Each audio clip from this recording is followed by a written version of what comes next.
मर्यादाओं में रहना हर एक व्यक्ति का कर्तव्य है, चाहे कोई ऑर्गेनाइजेशन हो, चाहे कोई इंस्टीट्यूशन हो। नमस्कार, आप जुड़ चुके हैं दैनिक शिफ्ट टाइम से। मैं रश्मि शर्मा, कैमरामैन शुभम भगत के साथ। कुछ दिन से एक वीडियो वायरल हुआ था जिसे काफी आपत्ति जताई थी आम जनता में से भी, और खास करके पत्रकारों ने पत्रकार के ऊपर ही आपत्ति जताई थी कि उस वीडियो को आखिर वायरल नहीं किया करना चाहिए था, जिसमें यूसुफ वानी नामक व्यक्ति ने एक ऐसी भाषा का प्रयोग करना चाहिए था करा जिसको नहीं करना चाहिए, जिसे कहीं ना कहीं आपत्ति हो सकती थी, और आपत्ति भी हुई।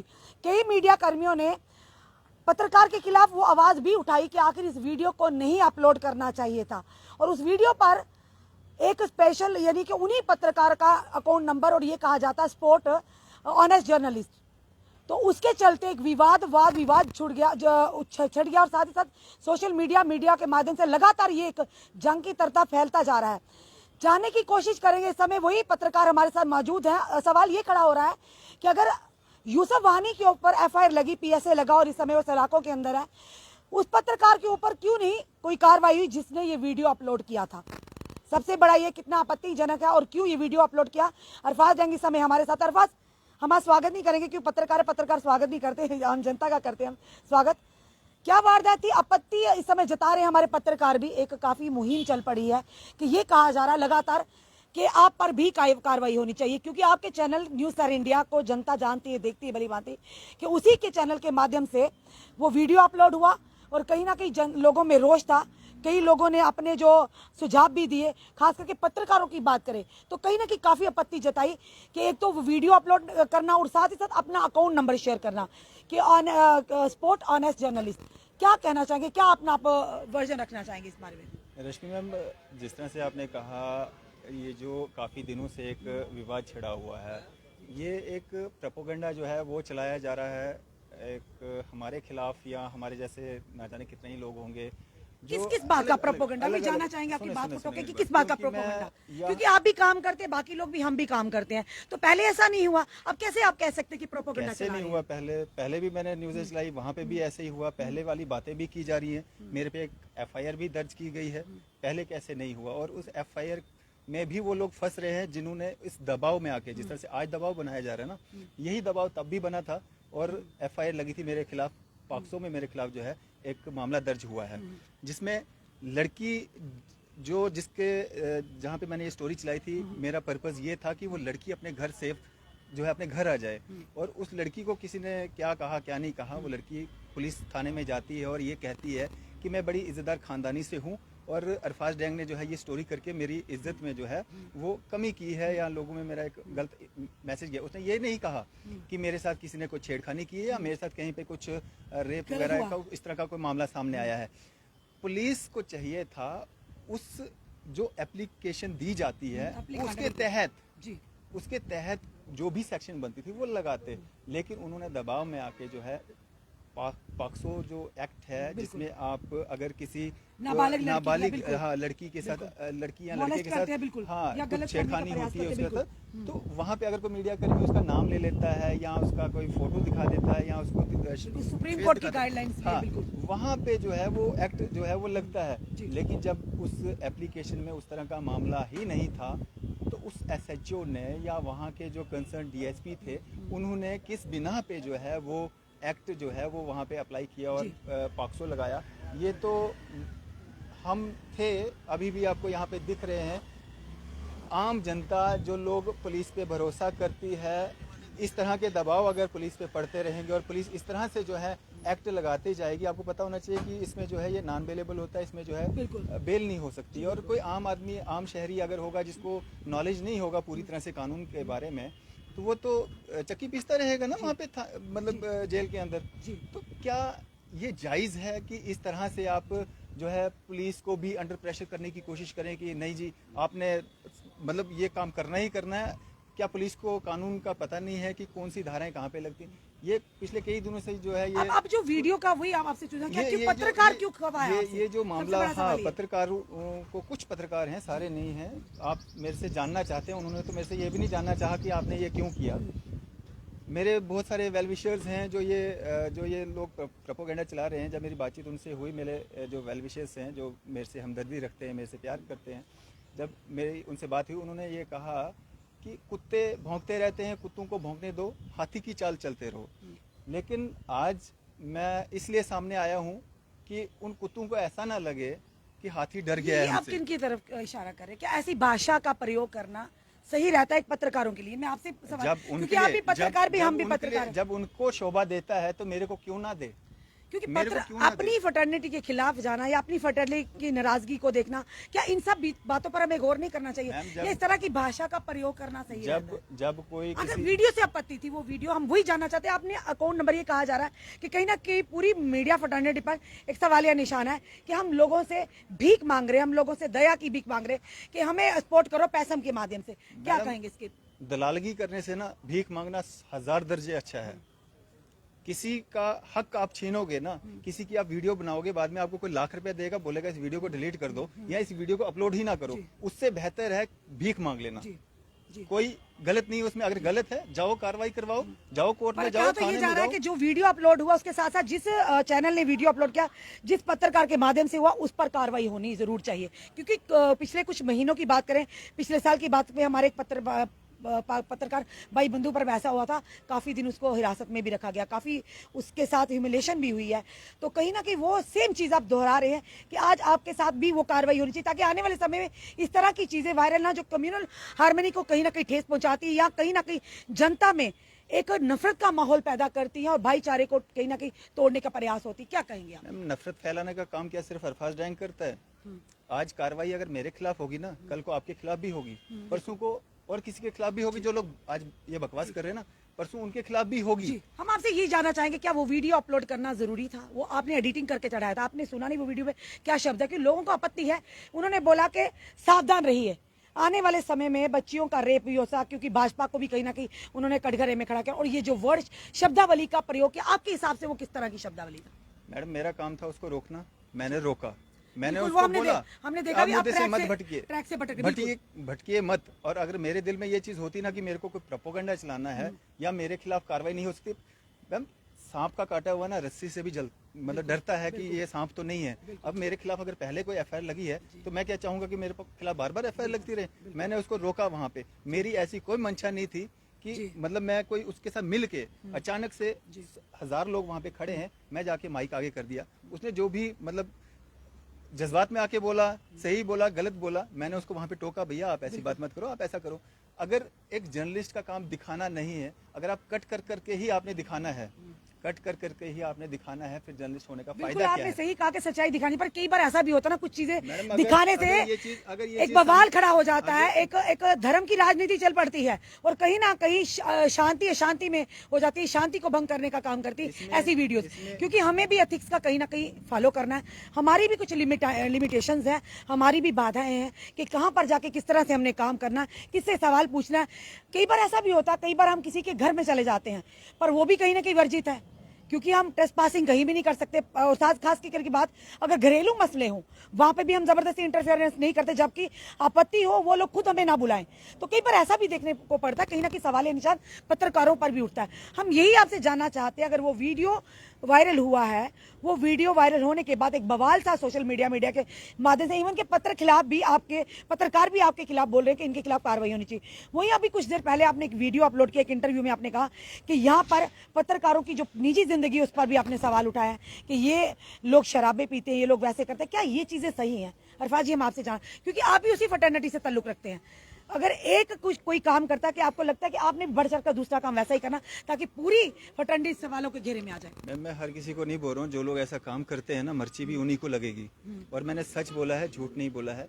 यहाँ पे आप 6 बजे के बाद कभी आना, चक्कर लगाना, यहाँ पे आप खुद देखोगे जो जर्नलिस्ट होगा ना, वो यहाँ पे नहीं बैठेगा, स्टोरी पे होगा कहीं ना कहीं। यहाँ पे वो शराब पी के नशे में नहीं होगा। पर एक चीज वो भी बोलेंगे ना, आप किस तरह से कह सकते हैं कि जर्नलिस्ट वहां नहीं, कोई हमने कहा ना कि हमें कोई रिस्ट्रिक्शंस नहीं है, हमारा काम जैसे पुलिस का काम है, पुलिस अगर यूनिफॉर्म के बिना भी होगी, उनकी ड्यूटी 24/7 है।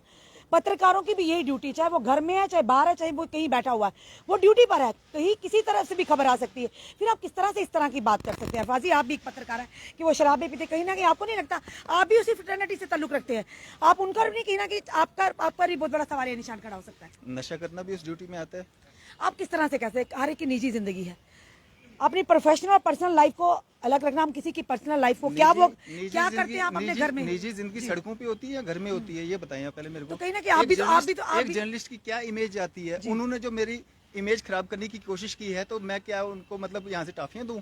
मैं क्या बोलूं उनको? मैंने अभी आपको कहा कि मेरे को कहा गया कि हाथी की चाल चल, कुत्ते भौंकते रहेंगे, लेकिन मैं ये चाहता हूँ कि उन कुत्तों को पता चले हाथी डरने वाला नहीं है, डरने वालों में से नहीं है, मैं जवाब दे के रहूंगा। तो क्या कहते जी, एक एक यही चल रहा, मुहिम चल रही है कि पत्रकार के खिलाफ जरूर कार्रवाई होनी चाहिए उस वीडियो को लेकर। तो इनके कहने से पत्रकारों के मतलब पत्रकार का काम क्या होता है? कोई भी न्यूज उठाई डाली, आप जज नहीं हो, आप आपने किसी किस मंशा मेरी से वो बात वीडियो सुनो, डाला? मेरी बात सुनो, आप जज नहीं हो, आप किसी के खिलाफ कार्रवाई करवाओगे। कार्रवाई करना पुलिस का काम है, कोर्ट्स का काम है, वो कर रहे हैं। सीआईडी है, सीबीआई है, सारे हैं। और मतलब ये जरूरी नहीं है पर कि अरफाजी, जांच कई नहीं बार हुई ऐसा भी होगी, होता है, जांच नहीं अगर हुई। कुछ चीजें हमारी जनता को आपत्ति है, नहीं अच्छी लगी, हमारी फर्टर्निटी को अच्छी नहीं लगी, कि जिसे लगाओ कहीं ना कहीं जनता में ठेस पहुंची हुई है, उनमें कहीं ना कहीं ये कहेंगे कि नफरत की दीवार, या यूं कहेंगे कि प्रोपागंडा सा चल गया, ये भी हमारा कर्तव्य बनता है, हम अपोलोजाइज कर लें कि अगर वाकई हमारी जनता को चीजों से ठेस पहुंची है, हम उनसे माजरत चाहते हैं, बात खत्म हो जाती है, उनको भी लगता है कहीं ना कहीं हम अपनी फर्टर्निटी के साथ हम जनता का ध्यान रखते हैं। ये चीजें करना क्या सही नहीं है? मैम जनता से कहोगे तो मैं 1000 बार माफिया मांग लूंगा, वो कोई दिक्कत नहीं, लेकिन ये जो लोग प्रोपेगेंडा मेरे खिलाफ चला रहे हैं ना, और ये पहली बार नहीं है, पहले भी, इससे पहले भी काफी बार हो चुका है, तो उनको तो मैं देख के राजी नहीं हूँ। अपनी अपनी वो हैं कौन? फटर्निटी, अपनी फटर्निटी में कौन? इस तरह की चीजें हो अरफाजी, तो क्या लगता है जनता पर किस तरह का प्रभाव बनेगा, एडमिनिस्ट्रेशन पर किस तरह का प्रभाव जब होगा? थानों में जाते हैं, एसएचओ को बेचारे को सर में दर्द हो जाता है, उनकी बातें सुन सुन के, तू मैं सुन सुन के, तो तब कोई क्या प्रभाव जाता है? लड़ाई मैं तो झगड़ा, वहाँ पे भी नहीं लड़ाई गया। झगड़ा तो मैंने हर जगह आज तक- होता है, हर मेरी- ऑफिस में होता मेरी है, लड़ाई- घरों में होता है। मेरी लड़ाई, मेरा झगड़ा आज तक देखा आपने? मेरे में भी खून है, मैं भी जवान हूँ, मैं कोई इतना बूढ़ा नहीं हो गया, सफेद बाल नहीं लग गए मेरे। तो माशाल्लाह अभी भी स्वीट खून मेरा भी खोलता है, ऐसी बात नहीं है, लेकिन मेरा आज तक आपने झगड़ा देखा 5 साल से? आप मतलब हम एक दूसरे को देख रहे हैं या बाकी लोग देख रहे हैं, मेरा आज तक आपने कभी तू मैं, या कभी मेरे को आपने नशे में देखा, या कभी कोई सिगरेट लेके देखा मेरे को? मुझे पता है मैं किस प्रोफेशन में काम कर रहा हूँ, मुझे किस तरह से करना चाहिए, मुझे किसी से सीखने की जरूरत नहीं है। ये लोग ज्ञान दे रहे हैं ना, इनको पहले अपने गिरेबान में झांक के देखना चाहिए, ये कहाँ से होके आए हैं, और वही मानसिकता, उन्होंने आपकी पर्सनल लाइफ पे तो कोई अटैक नहीं किया, कुछ नहीं कहा। उन्होंने कहा कि वीडियो अपलोड नहीं करना चाहिए, और जो उससे आपत्ति थी, जो अकाउंट नंबर डाला, तो आप तो उनकी पर्सनल लाइफ पर हिट कर रहे हैं कि ये करते हैं, वो करते हैं। उन्होंने ये नहीं कहा आप क्या करते हो, आप सुनिए, वो काम के बाद क्या करते हैं, कितनी देर तक बैठते हैं, आप इस पर आपत्ति तो नहीं जता सकते। मेरे को बताओ, अरफाजी, आपको भी बना ही नहीं है, आप भी यहाँ बैठ सकते हो। मैं कर्तव्य बता रहा हूँ, वो मेरे को सिखा रहे हैं ना, मैं कर्तव्य बता रहा हूँ, एक जर्नलिस्ट का कर्तव्य क्या होता है। मैंने किसका नाम लिया, बताओ मेरे को?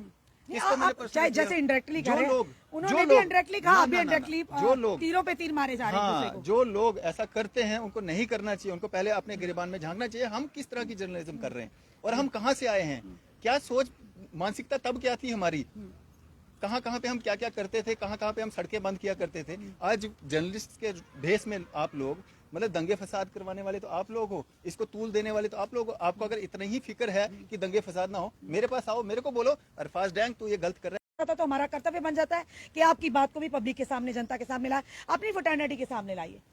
क्या कहेंगे आप आने वाले समय के लिए, और साथ ही साथ जिस तरह से कहीं ना कहीं लोगों ने भी काफी जी जी जिन भी लोगों ने ये वीडियोस डाली है ना, आप पहले जो उसमें एक माध्यम होता है ना, कमेंट्स जो लोग देते हैं, जिन लोगों को दिक्कत होनी चाहिए थी मेरी वीडियो अपलोडिंग से, वहाँ पे आप कमेंट्स देखिएगा कि उन लोगों के खिलाफ कितनी गालियाँ दी हैं लोगों ने। आम जनता क्या सोचती है, आम जनता पे उसका क्या प्रभाव जाता है, जो हम चीज़ें करते हैं वो मैटर करती हैं। पत्रकार, देखिए मेरी बात सुने, एक पत्रकार का वीडियो करना, कोई स्टोरी करना, उससे दूसरे पत्रकार पे क्या असर पड़ता है कि यार इसने स्टोरी कर ली, वो वायरल हो गई, मेरा मतलब डैमेज हो रहा है, मेरा नाम खराब हो रहा है, उससे कोई फर्क नहीं पड़ता है। लोगों पे उस स्टोरी का क्या असर हो रहा है, उससे फर्क पड़ता चीजें है। क्या ऐसी चीजें होनी चाहिए पत्रकार फटने, क्योंकि आए दिन आप देखते हैं हर कोई कहता है, सोशल मीडिया आपने भी देखी होंगी खबरें, हमने भी देखी होंगी, कई बार हम भी कवर करते हैं कि जो भी कोई मोबाइल उठाता है तो पत्रकार बन जाता है। यानी कहीं ना कहीं हमारी क्रेडिबिलिटी पर सवाल उठ रहा है, हमारे प्रोफेशन पर सवाल उठ रहा है, हमारी डिग्निटी आए दिन कहीं ना कहीं स्तर नीचे गिरता जा रहा है। तो क्या हम जनता को क्या बताएंगे, क्या सामने लेकर आएंगे, जब हमारे खुद के विचार इस तरह के हैं कि एक ने किया दूसरा प्रोपेगेंडा चलाया, दूसरा ने किया तो उसने प्रोपेगेंडा चलाया, यानी अपने में ही हमारी एक यूनिटी नहीं है। अगर हम एक दूसरे के अधिकार के लिए लड़ नहीं सकते हैं तो एक दूसरे पर हमें सवाल उठाने का भी कोई अधिकार नहीं होना चाहिए। तो क्या लगता है ये चीजें समाज पर किस तरह का प्रभाव डालती है? हमें मिलकर चलना है एक साथ, या अपनी एक दूसरे की गलतियों से सीखना है, या हमें एक दूसरे को सोशल मीडिया के माध्यम से उसे सामने लाकर कहीं ना कहीं प्रोपेगेंडे का विषय बनाना है? मैम पत्रकार जो कहा जाता है ना, पत्रकार देखो ये जो एक माध्यम मिला है ना सोशल मीडिया का, लोगों को नौकरियां नहीं है, बिजनेस नहीं है, गरीब बच्चे बच्चियां हैं, काम कर रहे हैं, और ऐसा नहीं है कि सरकार का ध्यान नहीं है इस ओर। आप मेरे को बोलोगे कि तेरे को किसने पत्रकार बना दिया, मैं आपको बोलूंगा कि आपको किसने पत्रकार बना दिया। हम एक दूसरे को नहीं बोल सकते हैं क्योंकि हमें कोई अधिकार नहीं है। अधिकार है एडमिनिस्ट्रेशन को, अधिकार है जम्मू कश्मीर पुलिस को, एजेंसीज को, क्योंकि डिपार्टमेंट को उनको पता है, एजेंसीज को, पुलिस को, डिपार्टमेंट को, सबको पता है कौन क्या काम कर रहा है, ठीक है ना। जिस दिन भी कोई गलत करता हुआ पाया जाता है, मेरे खिलाफ चाहे सच्चा केस हुआ चाहे झूठा हुआ ना, पॉक्सो लगा ना, किसी को कहने की जरूरत नहीं है, कार्रवाई हो जाएगी, कार्रवाई होती है मैडम। ऐसा नहीं है, ऐसा ऐसा नहीं है कि कार्रवाई नहीं होती है। तो भाई आप कौन हो, आप क्या जज लगे हो? आप बोलोगे हाँ जी डीजी साहब ठोक दो अंदर, आप बोलोगे एसएसपी साहब ठोक दो अंदर, तो एसएसपी साहब उठेंगे तो ठोक देंगे अंदर। ऐसा नहीं होता है मेरे भाई, ऐसा नहीं होता है। मेरे करीबी हैं, उन्होंने कहा था कि भैया हाथी की चाल चल, कुत्तों को भौंकने दे, लेकिन आज मेरे को लग रहा है कि उन कुत्तों को ऐसा लग रहा है कि हाथी हमसे डर रहा है, लेकिन अरफाज डैंग डरने वाला नहीं है, ना यहाँ से कहीं जाने वाला है। मैं रामबन का हूँ, दाद की विरासत मेरी है रामबन की, लेकिन जड़ें मेरी यहाँ पे हैं, मैं यहाँ से कहीं नहीं जाऊँगा। धन्यवाद अरफाज हमारे साथ जुड़ने के लिए। ये थे हमारे साथ अरफाज डैंग, क्योंकि लगातार सोशल मीडिया के माध्यम से चर्चा का विषय बने हुआ था, पर कहीं ना कहीं जब बात फर्टर्निटी के बाहर की हो तो कहीं ना कहीं हमें भी इंटरवीन करना पड़ता है। हमने इनकी बात सुनी कि वो वीडियो में क्या मंशा से इन्होंने वायरल किया था और क्यों किया था, और लोगों किन किन लोगों को आपत्ति होगी। पर सवाल ये हम अपनी मीडिया फर्टर्निटी से कहेंगे, जो भी मसला हो अब मिल बैठ कर सुलझा सकते हैं, ना कि उन चीज़ों को पब्लिकली पब्लिश कर या मीडिया के एक बात मैं आखिर में और कहना चाहूँगा, अब जिस तरह का ये प्रोपेगेंडा मेरे खिलाफ चला रहे हैं ना, मेरे को ना मेरे जान का भी खतरा है, कभी भी मेरे पे हमला भी हो सकता है। उसके जिम्मेवार वही लोग होंगे जो लोग ये वीडियो चला रहे हैं बस। पर ऐसा नहीं अरफाजी कह सकते, ऐसा कुछ भी इतना अंधेर गर्दी भी नहीं पड़ रही है कि कोई इस तरह से करेगा। चलिए आपने अपनी माध्यम से जो कहा मैडम, मेरे को जो लगा जी वो मैं ऑन रिकॉर्ड बता रहा हूँ। जब भी मेरे पे कोई हमला होता है या कुछ इस तरह की बात होती है, जिम्मेवार वही लोग होंगे जो ये वीडियोस अपलोड कर रहे हैं जी। पर आपको नहीं एक चीज और हम पूछना चाहेंगे कि अगर वो वीडियो में इतनी आपत्ति थी, फिर आप जो लोग वीडियो वो वायरल कर रहे हैं उन पर भी तो कार्रवाई होनी चाहिए ना, क्योंकि अगर इन्होंने वीडियो वो वायरल की तो आपत्ति हुई, तो ये कहा जा रहा है कि पुलिस प्रशासन को क्या कार्रवाई हो। अब सवाल ये, उसी वीडियो को लगातार वायरल किया जा रहा है, तो उन लोगों पर भी कार्रवाई होने वाले हैं। जो लोग उस वीडियो को वायरल कर रहे हैं, बिल्कुल होनी चाहिए, कार्रवाई होनी चाहिए उनके खिलाफ भी। कानून सबके लिए बराबर है, हमें सबको कानून का आदर करना है। और कहीं ना कहीं ये कहेंगे जो गलत करेगा, एडमिनिस्ट्रेशन बैठी है, जम्मू कश्मीर पुलिस के आला अधिकारी बैठे, एजेंसीज बैठी है, नजर उन पर है। गलत होगा तो गलत पर कार्रवाई भी होगी, चाहे वो मीडिया कर्मी हो, चाहे वो एक आम आदमी हो, चाहे वो ब्यूरोक्रेट्स है। ये फैसला उन्हीं पर छोड़ दीजिए ना, हम कौन है अपनी फर्टर्निटी के खिलाफ इस तरह की बातें करना। कहीं ना कहीं ये अच्छी बात नहीं है और चिंता का विषय भी है। हम लोग हैं जो जनता की आवाज को उठाते हैं, हम वो लोग हैं जो नेताओं की, सरकारों की नाकामियां, विफलता वो भी जनता के सामने लाते हैं। तो जब हम पर ही सवाल उठे, हमारे अपने ही सवाल उठाएं या हम अपनों के लिए कुछ ऐसी भाषा का प्रयोग करें, तो खुद सोचिए क्या जनता का विश्वास हम पर रह पाएगा। जो भी इस समय हमें देख रहे हैं, अपने कमेंट जरूर कमेंट सेक्शन में दीजिए और इस वीडियो को जितना हो सके शेयर कीजिए। जुड़े रहिए ऐसे हमारे साथ अगले अपडेट के लिए। जय हिंद, जय भारत।